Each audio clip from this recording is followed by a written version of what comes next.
बहुत साल पहले की बात है। एक आलसी लेकिन भोला भाला युवक था आनंद। दिन भर कोई काम नहीं करता था, बस खाता ही रहता था और सोए रहता था। घर वालों ने कहा, चलो जाओ निकलो घर से, कोई काम धाम करते नहीं हो, बस पड़े रहते हो। वह घर से निकलकर यूं ही भटकते हुए एक आश्रम पहुंचा। वहां उसने देखा कि एक गुरुजी है। उनके शिष्य कोई काम नहीं करते, बस मंदिर की पूजा करते हैं। उसने मन में सोचा, यह बढ़िया है, कोई काम धाम नहीं, बस पूजा ही तो करनी है। गुरुजी के पास जाकर पूछा, क्या मैं यहाँ रह सकता हूँ? गुरुजी बोले, हाँ हाँ, क्यों नहीं, लेकिन मैं कोई काम नहीं कर सकता हूँ। गुरुजी, कोई काम नहीं करना है, बस पूजा ही तो करनी है। आनंद, ठीक है, वह मैं कर लूंगा। अब आनंद महाराज आश्रम में रहने लगे। न कोई काम, न कोई धाम, बस सारा दिन खाते रहो और प्रभु की भक्ति में भजन गाते रहो। महीना भर हो गया, फिर एक दिन आई एकादशी। उसने रसोई में जाकर देखा, खाने की कोई तैयारी नहीं। उसने गुरुजी से पूछा, आज खाना नहीं बनेगा क्या? गुरुजी ने कहा, नहीं, आज तो एकादशी है, तुम्हारा भी उपवास है। उसने कहा, नहीं, अगर हमने उपवास कर लिया तो कल का दिन ही नहीं देख पाएंगे। हम नहीं रह सकते उपवास। हमें तो भूख लगती है, आपने पहले क्यों नहीं बताया? गुरुजी ने कहा, ठीक है, तुम ना करो उपवास, पर खाना भी तुम्हारे लिए कोई नहीं बनाएगा, तुम खुद बना लो। मरता क्या न करता।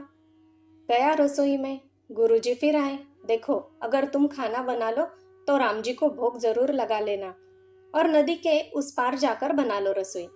ठीक है। लकड़ी, आटा, तेल, घी, सब्जी लेकर आनंद महाराज चले गए।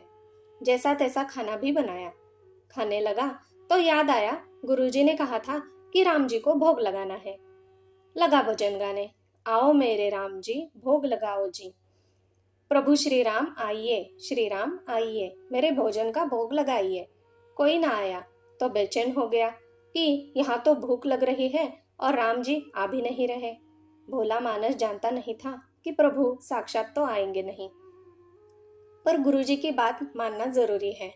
फिर उसने कहा, देखो प्रभु राम जी, मैं समझ गया कि आप क्यों नहीं आ रहे हैं। तो सुनो प्रभु, आज वहां भी कुछ नहीं बना है, सबको एकादशी है, खाना तो होगा आपको, तो यही खा लो।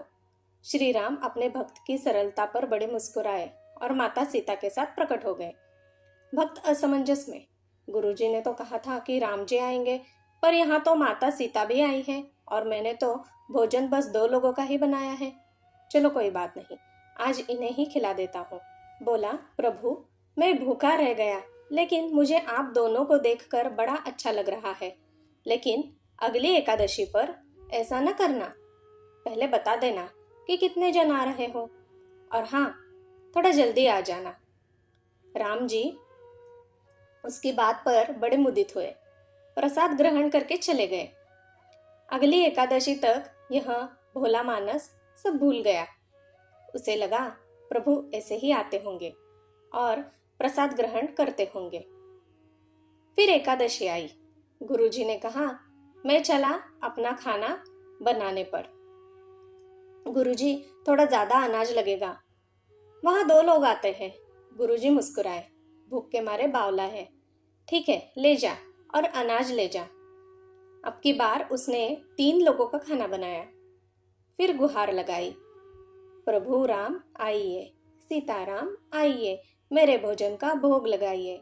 प्रभु की महिमा भी निराली है, भक्त के साथ कौतुक करने में उन्हें बड़ा मजा आता है। इस बार वे अपने भाई लक्ष्मण, भरत, शत्रुघ्न और हनुमान जी को लेकर आ गए। भक्त को चक्कर आ गए, यह क्या हुआ, एक का भोजन बनाया तो 2 आए, आज 2 का खाना ज्यादा बनाया तो पूरा खानदान आ गया।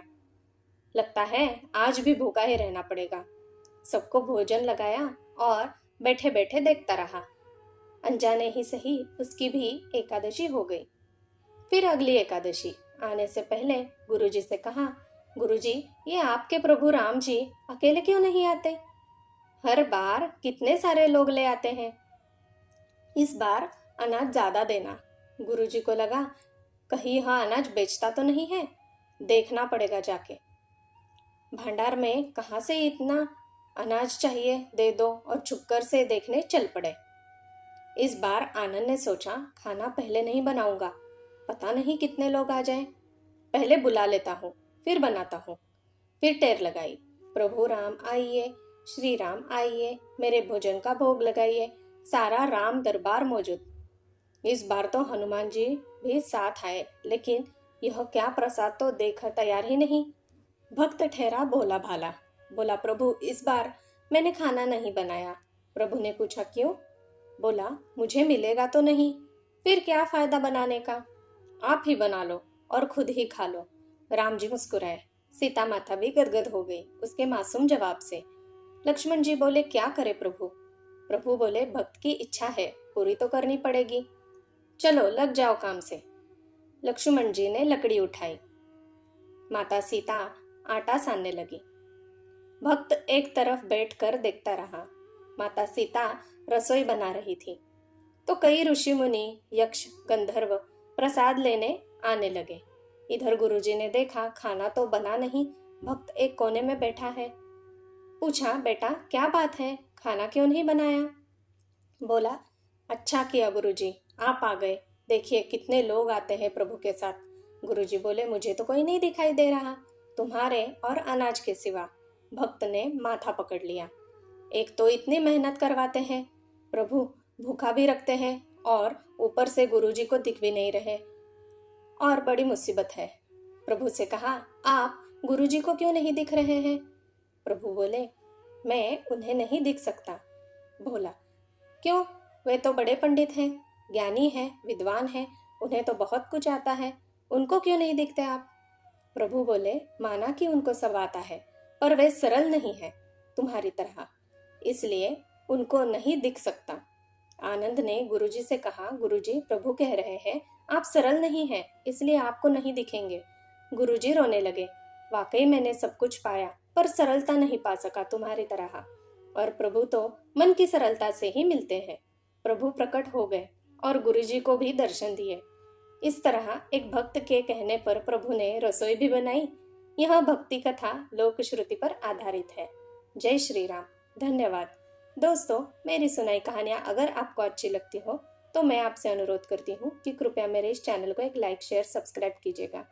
धन्यवाद।